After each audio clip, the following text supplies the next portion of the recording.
Preste atención porque hoy vamos a recibir a Noelia Gandolfo, quien es abogada especialista en familia. ¿Cómo estás, Noelia? Bienvenida. ¿Cómo estás? Muchas gracias por la invitación. Qué placer recibirte. Bueno, igualmente estar acá y compartirlo con ustedes. Bueno, me imagino un tema como lo mencionaba recién, que debe ser muy preguntado y uno de los temas que más preocupa a nuestra sociedad, porque cada vez hay más matrimonios o parejas que están en esta instancia y bueno, tienen que llegar a un acuerdo, una cuota alimentaria que muchas veces no se cumple.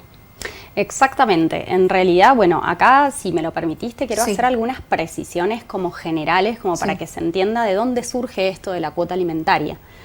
En realidad, la cuota alimentaria deriva de esto de los derechos y obligaciones de la responsabilidad parental, lo que anteriormente conocíamos como la patria potestad, ¿sí? Porque bueno, con la última reforma del Código del 2015 se modificó el paradigma y se modificaron muchos conceptos que tiene que ver esto con el lenguaje y el impacto del lenguaje en lo jurídico también, porque a veces lo jurídico se veía como muy lejano y la idea siempre de la justicia ha ido acercar esto a la gente. Familiarizarlo, hablarlo como algo más cotidiano, porque la verdad es que el derecho está en todos lados, y en el ámbito del derecho de las familias también lo vemos, y necesita muchas veces que el Estado, a través de este Poder Judicial, tome intervención para tratar de que esos derechos de los más vulnerables, que en este caso son los niños, niñas y adolescentes, se puedan cumplir, o sea, se puedan gozar realmente. Entonces, bueno, partimos del concepto de una familia que hoy, con el nuevo paradigma, es un concepto muy amplio. ¿Sí? ¿Por qué amplio? Porque ya abandonamos ese paradigma de papá, mamá, hijos de un matrimonio. Entonces, hemos tenido mucha evolución y hoy, por ejemplo, se habla también de familia multiespecie y podemos inclusive hasta hablar de alimentos en aquellos casos donde también como parte de la familia tenemos a los animales. ¿Sí? Eso por una parte. Y con respecto al tema de la cuota alimentaria, lo que vamos a hacer en la justicia, en cada caso concreto, conforme a los parámetros que nos da la norma jurídica, es cuantificarla. Entonces, para cuantificarla y decir, bueno, a ver, este niño adolescente o estos niños que son parte de esta familia, ¿qué aporte tienen que hacer los progenitores? Esta es otra de las cosas importantes, porque la obligación alimentaria es de ambos progenitores o de los progenitores que pueda llegar a tener excepcionalmente un niño, niña, adolescente. Y para ello hay herramientas que nos da también la norma y nos dice, bueno, ¿en base a qué voy a cuantificarlo? Primero, las necesidades. Y no todas las necesidades de todos los niños, niñas, adolescentes son las mismas. No son las mismas necesidades a través de los años. No es lo mismo un bebé, no es lo mismo un adolescente, ¿sí? El lugar en el que vive, su entorno, sus actividades escolares, extraescolares, su actividad social. Y por el otro lado también tengo que ver las posibilidades económicas que tenga el progenitor, la progenitora, que van a atender a las necesidades de ese niño. ¿Sí? Las necesidades, como término general, uno las presume. Todos sabemos que necesitamos desde los alimentos, vestimenta, educación, escuela, útiles. Exactamente. Entonces, esas necesidades están. Lo que nosotros vamos a tener que, a través de la justicia o del cuerpo de mediadores o de un acuerdo privado, es decir, bueno, a ver, ¿qué gastos implica para estos progenitores estos niños? ¿Y cuál es el otro elemento que a veces subyace, aparece y que hay que tenerlo en cuenta? Es cómo participan estos progenitores en el cuidado personal de estos hijos. Entiéndase por cuidado personal todo lo atinente a la vida de un niño, niña, adolescente. Hasta las actividades que menos nos imaginamos que pueden llegar a entrar dentro de un convenio. Exactamente, porque ahí vos ves lo cotidiano, ¿sí? Todos los papás, las mamás saben qué actividades tienen sus hijos, desde lo propio que hacen en casa, de lavarle la ropa, hacerles la comida, llevarlos al colegio, llevarlos a actividades extraescolares, al médico, hacer estudios, tratamientos. Todo lo que ese niño en particular necesite, eso hace al cuidado personal. Y en esto es todo muy personal, las familias se organizan de manera muy particular. Hay muchos papás y cada vez, gracias a Dios, hay más que participan mucho en este cuidado personal, se dividen realmente las tareas. Y bueno, la norma jurídica también dice que esas tareas de cuidado se cuantifican, claro. ¿sí? O sea, lo tenemos en cuenta. No es lo mismo, a lo mejor, uno de los progenitores, que tal vez por su situación laboral tiene que pasar mucho tiempo fuera de casa, sin importar el género. Digo, puedo tener a un papá que trabaje tal vez en petróleo y esté en un campo alejado, o puede tener una mamá que se dedique a la aviación y tal vez sea azafata. ¿Sí? En esto el género ya fue superado, digo, no hablamos del rol hemos avanzado mucho en este hemos tiempo. avanzado, y la verdad es que se celebra cuando se avanza mucho más. Yo, gracias a Dios, tengo varios casos donde tenemos papás que tienen el cuidado personal de sus hijos, ¿sí? Ya no es más esta tenencia de la que hablábamos antes. ¿Por qué? Porque lo que se tiene son cosas y los chicos no son cosas. Claro. Los niños, adolescentes son sujetos de derecho. Y bueno, con estos parámetros, ¿sí? Nosotros vamos a cuantificar en un caso concreto, a decir, bueno, a ver, en este caso, ¿cuánto podría llegar a establecerse de cuota alimentaria? Claro. Si bien tenemos también parámetros económicos, por ejemplo, en este contexto inflacionario que vivimos, siempre se trata de buscar algún índice, por ejemplo, el índice de precio al consumidor, la canasta básica total. ¿Cuál sería el índice, por ejemplo, hoy en día, febrero de 2024, con respecto a los últimos valores que hemos conocido, al valor de la canasta básica alimentaria, la canasta básica total? Mira, hace ya varios meses, no te preciso cuántos, pero empezó a publicarse lo que se llama el índice de crianza. Se hace un estimado, ¿sí? Porque obviamente que son cuestiones muy generales. Y vos bien lo mencionabas recién, es muy importante el tema de la edad. No es lo mismo un bebé que un niño de 5 a 12 años. Exactamente. Y justamente hoy, si no me equivoco, hoy es 16, hoy están publicando, digamos, como este índice de febrero, donde está también dividido por etariamente. Entonces tenés, por ejemplo, de 1 a 3 años, un determinado monto, de 3 años a 6 años, y después hasta los 12 años se mide y se ha ido estableciendo. Por ejemplo, al menos hasta enero, que era el último informe que nosotros teníamos, un chico hasta los 3 añitos de edad tenías un costo de índice, digamos, de crianza, así informado, de aproximadamente 190.000 pesos. ¿Qué cubre esto? Todos los rubros que tiene la cuota alimentaria. Sí. Vivienda, alimentos, indumentaria, indumentaria entendiéndose como ropa, calzado, asistencia médica, ¿sí? Repito, es como un índice. Claro. Hay situaciones concretas, chicos con una realidad de sus papás económica determinada, Exacto. donde no es lo mismo el gasto que vos vas a tener tal vez en el colegio de un chico que asiste a una escuela pública, que no significa que no tenga gastos, sí los tiene, a un chico que tal vez esté escolarizado en un colegio de gestión privada. Claro. Entonces ahí los costos, bueno, se van avanzando, pero sí tenemos estos índices que apunta a una generalidad. También, ¿por qué? Y porque también es cierto que no nos encontramos siempre, y esto a lo mejor ahí apunta a tu pregunta de la ejecución, ¿qué hacemos cuando no se paga? Claro. Hay mucho trabajo informal.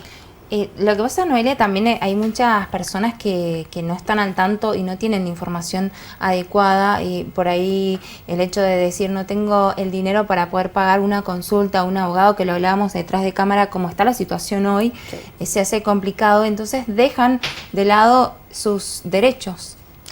Bueno, pero ahí déjame decirles algo a todos. El Poder Judicial, y justamente en el fuero de familia, está garantizado el acceso gratuito a la justicia. ¿Esto qué implica? No solamente de que en la mayoría de los procesos no se paga tasa de justicia para iniciar y demás, sino que también existe un cuerpo de abogados ad hoc, donde ustedes pueden recurrir, cualquiera que tenga una situación económica compleja, que tristemente hoy es mucha de esa gente, igualmente pueda ir, para que no nos pase esto, que no sea que solamente puedan acceder a aquellos que estén en condiciones económicas. ¿Cuál es el número, por ejemplo, si nos están viendo personas que están pasando por una situación similar, a dónde se tienen que dirigir, a dónde tienen que llamar? Mira, ahí deben sacar turno, el Poder Judicial, en la página del Poder Judicial, ustedes ingresan, hay una plataforma donde tenés mucha información y pueden llamar a un número que habilitó desde el año pasado la la Suprema Corte de Mendoza, que es el número 160. Ujú. Allí tienen todas las opciones, ¿sí? No solo en el foro de familia, también pueden pedir turnos, por ejemplo, para una mediación. La mediación es gratuita, Sí. la mediación tiene patrocinio letrado facultativo, esto quiere decir que no hace falta ir con un abogado a ese ámbito de mediación para yo poder acordar con la otra parte, con el papá, con la mamá o con quien fuera, digo, porque también podemos llevar a los abuelos a ese ámbito, Sí. una cuota alimentaria y no tiene mayores, eso no tiene costo. Claro. O sea, el acceso a la justicia gratuito está garantizado. En el Solamente caso que hay de- que activarlo. De realizar esa mediación que Sí. vos decís que es gratuita y ser pactada, ¿no?, por ambas partes, y una de las partes no cumpla con esa mediación, ¿qué se hace en ese caso? Bueno, acá empieza el temita no menor de ver, como en cualquier causa, quién es tu deudor. Ya acá nos podemos encontrar con un deudor que tenga un trabajo en relación de dependencia al que yo pueda requerirlo de pago y que Claro. Que sería eventualmente la situación óptima. óptima, la mejor. Claro, es la óptima en cuanto a qué, en cuanto a la modalidad de pago de una cuota alimentaria, porque Sí. existe una modalidad de pago que se llama retención directa. Entonces directamente el empleador, el que si pactaste un porcentaje, va a retener todos los meses y lo va a depositar en la cuenta de usuras. Sí. O tenés estas otras situaciones no tan gratas donde tenés, por ejemplo, un monotributista. ¿Cómo hago si no tiene bienes? Porque Claro. nosotros, el patrimonio que todos nosotros tenemos es nuestra prenda común. Digo, ahí es cuando vamos a decir, bueno, a ver, si voluntariamente no pagás, Sí. ¿de dónde puedo, con qué bienes Claro. puedo obligarte a pagar? Y aunque no lo parezca, hay casos, perdón que te interrumpa, Noelia, que hay personas que hasta intentan desaparecer sus bienes justamente para no involucrarse con esto que estamos hablando. Mira, Quizás el tema- sean las menos, ¿no?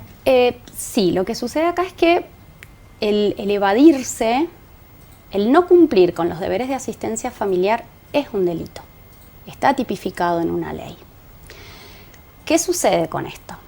Que muchas veces el sistema, lamentablemente, nos pasa esto, la gente muchas veces se agota de hacer denuncias y volvemos a lo mismo, así como nosotros en las acciones necesitamos un abogado, en las acciones civiles, en las acciones penales también. Si bien existe también la oficina del querellante particular en el ámbito de lo penal, vos imagínate que es una oficina para una cantidad de demanda que a veces desborda. Entonces el sistema, por esta situación también, esta crisis económica, está Sí. un poco desbordado. Pero a ver, las posibilidades están. Dentro de esa ley que establece que el evadirte, el no cumplir con una cuota alimentaria es un delito penal, independientemente de que te puedan ejecutar, sí, reclamar esa deuda por la vía civil, vos tenés dentro de esa norma no solo ese delito, sino que hay mucha gente que también comete este fraude de colocarse en situación de insolvencia. Pasa que, bueno, esa es otra situación un poquito más compleja de Claro. demostrar, de probar, de que tal vez esta persona tenía este patrimonio y de repente, por una cuota alimentaria, No lo tiene. no lo tiene. Claro. Ahora, el no tener trabajo no implica y no es una excusa para no pasar cuota alimentaria, porque Claro. acá lo que estamos haciendo es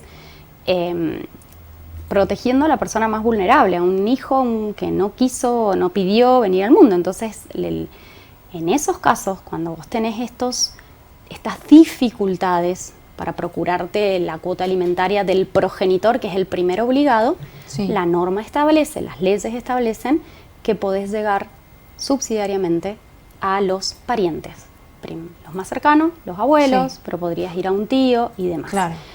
Sí, cambia ahí un poquito, digamos, la composición, los rubros que componen esa cuota alimentaria, pero también la ley te permite demostrar estas dificultades y decir, mira, no puedo.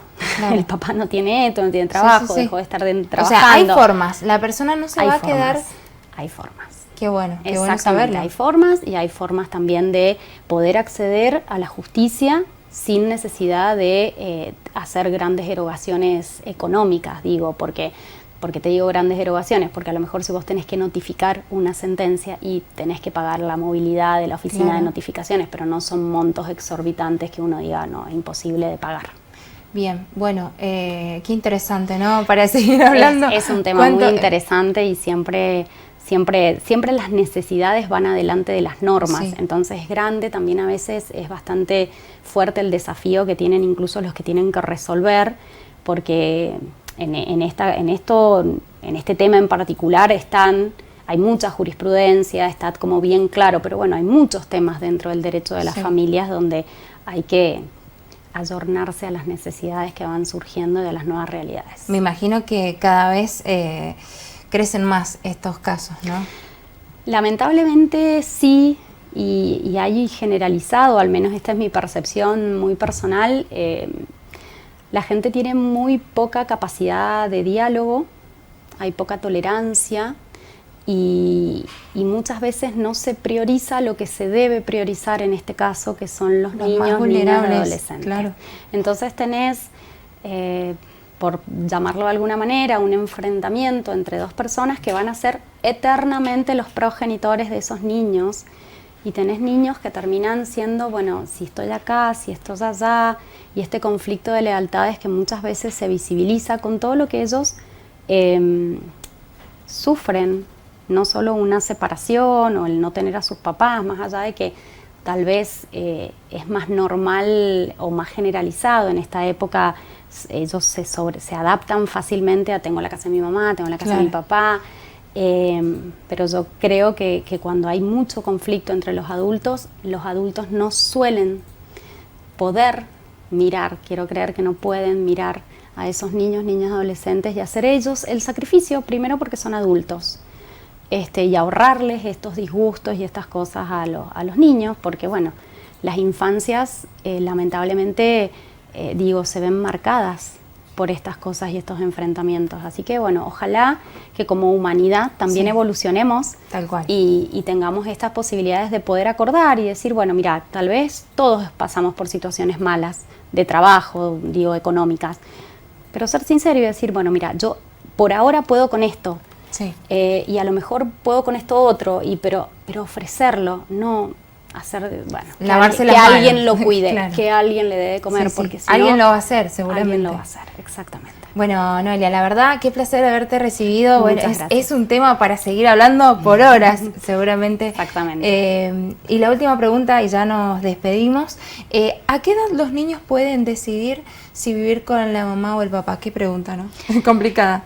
En realidad, no hay una edad determinada. Sí. Para que diga concretamente, no hay una ley, una norma que te ¿cuál diga. ¿Cuál se considera válida, no?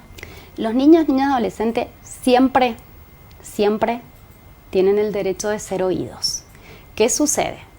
Obviamente que cuando un niño tiene 4 años se expresa de una determinada manera, cuando tiene 8 años se expresa de otra manera, y que establece nuestras leyes, que a partir de los 13 años los chicos ya son adolescentes. Como categoría de adolescentes siguen siendo, por supuesto, menores de edad, pero se habla de lo que es una autonomía progresiva. Pero no es instantáneo esto, porque a lo mejor yo puedo tener un chico de 12 años que no tenga mucha diferencia en su razonamiento con un chico de 13. Repito, el derecho de ser oído siempre va a estar. El tema es cómo va a valorar y a ponderar un juez esto que el chico me está diciendo. Claro. ¿Por qué? Porque puedo tener un niño o niña adolescente que me esté manifestando una realidad que tiene que ser atendida. Y a lo mejor el chico me lo está diciendo, no sé, con 6 años, que apenas puede tal vez expresarse, pero me está contando cosas, contando a un asesor, a una psicóloga, que yo tengo que atenderla. Que tienen que ser escuchados. Tienen que ser escuchados, por supuesto, siempre, y en todos los ámbitos. Así está establecido no solo en la ley nacional, en las normativas internacionales también. Entonces, no hay una edad concreta, ¿sí? Obviamente que existe una autonomía progresiva donde la ley considera que ya el chico a partir de los 13 años tiene un razonamiento, de hecho tiene muchas facultades para tomar decisiones sobre su propio cuerpo, inclusive no con el consentimiento de los papás, sino de manera autónoma, y esto se traspola al resto, pero concretamente una edad no hay. hay que ver el caso concreto. ¿Qué me dice el chico? ¿Por qué me lo dice? ¿Por qué me dice que quiere vivir con uno o con otro? ¿Qué me está contando? Entonces, esa realidad es la que va a determinar si ese niño va a vivir tal vez permanentemente o tener su centro de vida con un progenitor o con el otro. Sí. ¿Sí? Bueno. El cuidado personal siempre es compartido, salvo situaciones excepcionales. Sí, bien lo mencionabas vos recién, cada realidad es totalmente distinta. Exactamente. Noelia, gracias por venir, qué placer recibirte. Con todo gusto. Muy bien, nosotros de esta manera con Noelia Gandolfo, quien es abogada especialista en familia, nos vamos a ir a una breve pausa, no se vaya, que